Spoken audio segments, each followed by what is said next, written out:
Yo, dog. Kenny Boucher here, acting host of the Long War Battle Reports Inside the Mind of a Tournament Player. I got Rob B standing by right here. Out from behind the camera. And today we're going to be calling, sports commentator style, a great doubles game between with Austin and Juice playing against good friend Gray. So it's not quite a doubles because this was the Long War primer, and we were letting people play with a team if they're just one person, so we can fill it out and test the format. So Gray, you've seen him on the show before. Obviously, Juice and Austin, they've been on the show before too. Yep, without a doubt. Gray had those great looking orcs, and Austin loves his Imperial Guard. Yeah, we got that Africa Corps Astra Militarum army. I think it was painted by Kinder, Josh Kinder, another good friend of the show. So it looks great. It's amazing. It's a pure Astra Militarum list versus a Thunderdome, Super Friends, Death Star, Blood Angels, Space Wolves with 2 Imperial Knight Titans. It's a pretty interesting list. It can steamroll people in the right situation. And today we're going to be playing against one of our Long War custom missions called Keep What You Kill. It's an amazing mission. Check it out on the downloads page at thelongwar.net. Anyway, let's jump right into this thing. Here we are, Austin, turn 1, Africa Corps versus Gray. Let's see what they do here. So it looks like they're kind of measuring out to those Night Titans because they're going first. Night Titans are definitely a threat. Those guys are fast. They'll probably punch up, the top flank. I would imagine going right at Pask. I would initially call this out as a bad deployment by Gray. Yeah, I was just gonna say that I would have put the Super Friends, the Thunderwolves across from Pask and I would have flip flopped those guys right there. Yeah, you don't want Pask to get free whole points on those Night Titans. You could easily outrange Pask. They should have been just no deployed in the bottom of the screen. Super Friends should have been up top, tanking with their 2-up saves versus Pask all day. Pask will have a lot harder time working on them. But you live and you learn. If you don't know what Pask does, you don't respect them, you think your 2 Night Titans with Iron Shields, you can be fine. It's a classic mistake a lot of people can make, but it's not a mistake yet. You got to blow up those Night Titans before it's actually a mistake. Yeah, and I mean, the Guard, you're right. A lot of people don't know what the Guard can do, and the Guard have a lot of tools here. I see Wyverns, I see Mana Cores, I see a Malkador and Furnace of all the things, which will definitely put a hurting on that Thunderwolf star. Oh, wow, what's that? What are they shooting? That looks to be like a lot of shots.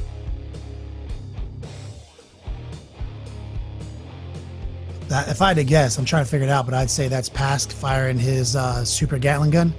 Yeah, okay. That's because Pask is such a Swiss Army knife. I mean, he can get ridiculous orders. He gets rerolls a lot of times, depending if you take the Steel Legion host. You can get preferred enemy even. Yeah, I think he currently is rocking preferred enemy and reroll armor pen. So Pask is good for like 4 hull points on a Land Raider any day of the week. So he definitely is stacking hull points up on Black and White Night Titan. And that is going to be a problem. I think they've probably already done 3 hull points to that Night Titan. Oh, that's so brutal. And he's 24 inches away. And now the Wyverns, this is what we talk about, Swiss Army knife of Astra Militarum combined arms, is the Wyverns literally are one of the best infantry kills in the game, even versus a Death Star. Mm-hmm. Right out the gate, he's going to zone in on that Sanguinary Priest. You pick out the Priest or you pick out, the Apothecary right off the bat. So that's a problem. So now they don't have Funeral Pain and they've lost a lot of guys. And this is another deployment mistake from Gray. These Night Titans are close enough that the Mana Core can snag up free hull points on both because it hits this Barage's side armor, no ion shields. So, I mean, that's like literally 2 hull points on each, like right there. I mean, like, so now red and black has probably got 2 hull points stacked up on him, maybe 3, and white and black probably is limping on his last hull point. Those things just need to get moving. They need to go right at that. Oh, okay, he's got a drop pod. All right. So, see, right now I'll go after those Wyverns back there with there's probably a Death Company Dreadnought, maybe Captain. He's scared of Pask right now, so he's going to make the mistake of going after Pask, but you can't really interact with Pask. Nope. Like Lumber and Behemoth, like it's not going to do shit. So he's going to get that Dreadnought out there. He's not going to hurt Pask. He's going to scoot up everything, come straight across the table best he can. It looks like he's trying to make some 12-inch charges with that Night Titan because obviously Pask was in range. He's in range, but I almost feel like you should be running them instead of shooting them right now. I would close in on Pask, get really tight there so no one can sneak to my side armor and just force shots, But, the mission does say you need to hold an objective and kill something on turn 1. Austin and Juice just did that. Now he's going to try to do that to get on the board because in the Keep What You Kill mission, any points you get, you keep. Doesn't matter who wins. Yeah, So, no, that's really good. That's a really good mission writing, I feel like. So I feel like he can go on the board here. He can do some damage. He can use that dreadnought, take out a wyvern. He couldn't get 2 because it's a squadron. I don't know. He's going to be hard pressed. There's one wyvern up top, or 2 wyverns, I guess you're right. So he has 4 total. So that is. Or you could have gone after that chimera that was up top instead. That's a unit. Yeah, definitely. But it doesn't look like he converted, and now it's back to Astra Militarum, and they're gonna this is a target-rich environment for them. They get to just carefully line up their shots, looking at the ion shields, possibly getting some people in the side ion, and now they get to just take their time and decide how they want to convert. Oh, this is really bad for Gray here. He should have protected his flanks a little bit. Those Knight Titans, I feel like, should be more towards the top of the screen. Closing on pass, so they absolutely should have null deployed, and I think that this is the turn where he's going to be punished for that. Oof. And this is easy because basically Pask is in the side armor that won, and the Lancer at the bottom. The Lancer at the bottom is going to get passed, while the black and white Knight Titan at the top is probably going to get mana cord, and this is going to be easy. Mm-hmm. There's not and also they can split fire. He might have just shot a melta gun into that and then shot the Gatling gun at the Lancer. Yeah, because I do believe they have power of the machine spirit. There's a way to get it. He has the priests. He has several priests in his army that are outlending power of the machine spirit to several tanks, in addition to the fact that he can issue a split fire order. So all on his own, he can have some other weapon in a squadron fire anywhere else, plus the power of the machine spirit weapon. Yeah, that's so good for pass, because you that last cannon in the front actually becomes super deadly, which is kind of not the norm with the left. And they all reroll ones, and they're all tank hunter because of the formation. So. And then if you have a multi-melta on the side and you're in that sweet spot, that's exactly what happened. He lost goodness, 2 Knight Titans. All that's left in the arm. This is a bad turn. He does have 10 Death Company Marines. Yeah, what's that back there? 10 jump pack Death Company Marines with bolters coming in. They're gonna bolter some Marines or bolter some poor little guardsmen. So he must need to kill something this turn. It looks like he got the vulture that came in, the custom converted vulture, took out the dreadnought. No doubt. He at least put enough hull points on it that a rando shot somewhere else took it out. Probably. He has to make a 10-inch charge this turn, or he might as well just shake hands right now. We've seen that before. That's actually easy to do with the Thunderwolves, I feel like. Yep. 9.5 is pretty average with them. With the fleet. Yeah, you can tack on an extra 2.5 inches average charge for anything with fleet, especially these guys. You got to be ballsy too. That's what I love about fleet. It's there to take chances, and I always take a chance. I'll roll a 4 and a 5 and pick up both dice and roll them again all day. Oh, here it comes. Oh, he made it. Okay. So this is an easy conversion. He's going to take out the Warlord and pass Squadron, and that honestly greatly reduces his firepower. That is that is a solid 50% of the damage he's been taking a turn has come from just this one unit. Yeah, because now you're basically reduced down to a bunch of multi-laser turrets. Sure, you got the Infernus, but then you got the Wyverns. But the problem the Infernus isn't going to hurt the Artificer armor. Right. Armor 2 is... No, I could go over there and tear up those Death Company. Well, I think you just figured that out. Since it's Torrent, they're just going to hover it there to option select. Yep. They're just going to take their time.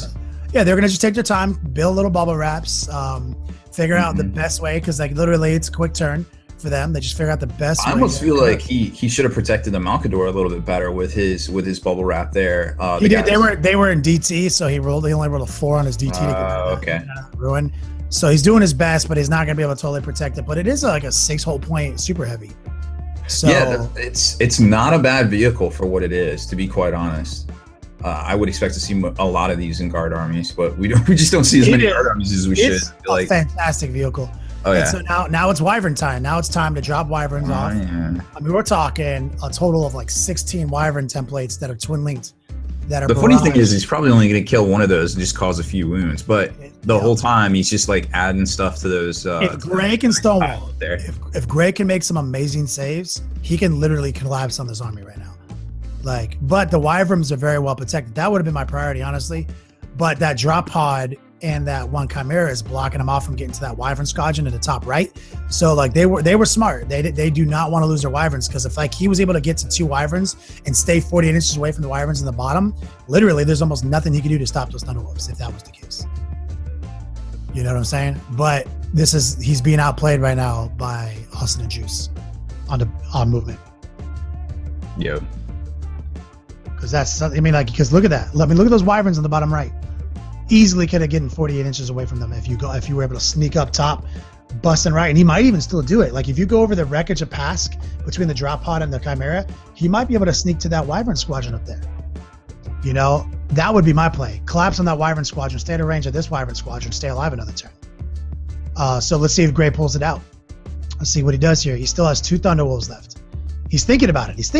Look at him. He's thinking about it. He's looking. But for some reason, he wants to split the star up, go after this whole unit of guardsmen with one guy, and go after what he's called the Malcador with the other.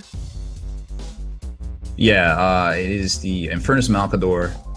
I kind of see what he's doing there because he wants to kill it and all. But, but it can't hurt you. Like it literally, that's a mistake. His first inclination was to go after those Wyverns in the top of the screen. That's what I would have done. Would have protected you from the bottom Wyverns. Would have kept all the little guardsman shots from hurting you because they're all little wound on 6 nothings. This to me, this is a bad move. And he lost the Thunderstar, the other Thunderwolf, to the Overwatch. I mean, he got into close combat and failed. Like literally failed 1-2 save. Now everything's gonna shoot at that one guy. Oh no! And if he'd done what I suggested, he'd have both his dudes, one less squad of Metacores to interact with, and half of these shots wouldn't even be in range. Yeah, it seems like he just kind of got distracted by what was shooting him, and he's like, I'm going after that. Yeah, you get tunnel vision. You're like, this thing is killing me. Mm-hmm. This thing is killing me. I have to kill it. Sometimes you got to run from it and go after a different threat. The Manticores the Wyverns are the big threat. So it looks like they just called it here. Yeah. My entire army is going to shoot this one guy who has 1 wound left. Let's shake hands, call it a day. So I do think we can quickly break it down. I think that, I think this is not an impossible obstacle for Gray's army. I just think he made some mistakes in deployment that cost him the game.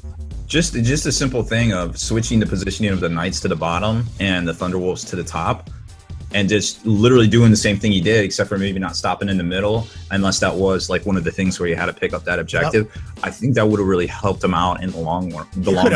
Quite easily could have stayed out of range of 2 Wyverns the entire game with his Thunderwolves if he deployed top.